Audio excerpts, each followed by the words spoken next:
Karaan kun karaa warshaa Jibrii nama geessanii.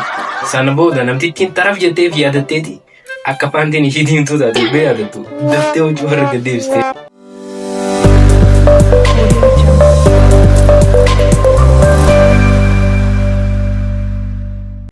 Egaa kabajamtoota hordoftoota keenya akkam nagaa fayyaadha isiniin jechaa kan daawwachaa jirtan Hegeree Wood share like subscribe godhuudhaan nu cinaa dhaabbadhaa nu jajjabeessaan dhaamsa keenya kan kabajaatii fi kan ulfinaati.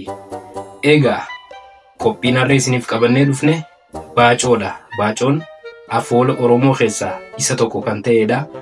Har'a baacoo huflaatan ajaa'ibaatiin isinii qabadhee dhufe hanga dhuma qophii teenyaa nu waliin turaan dhaamsa keenya kan ulfinaatii fi kan kabajaati.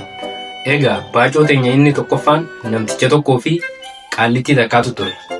Namtichi kun baadiyyaarraa gama magaalaa dhufeeti. Namtittiin tunis goommana gurguruudhaaf magaalaa dhufte jechuudha.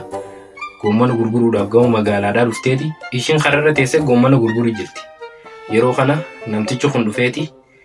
Ishii argeetuma useetuma taa'ee ilaala. Namtittiin tunis namtichi kun maaliif na laalaa jetteetuma numa laalti. Innis bakka ofirraa gaduma taa'eetuma usuma dhaabbatee ilaalu jiru ofirraa achuma gad taa'ee numa laala guyyaa guutuu. Sanboodara qaallittiin tun akka jetteen siboo ati goommana kanas bittee narraan bittu maaluma as teessee na laaltaa jetteen.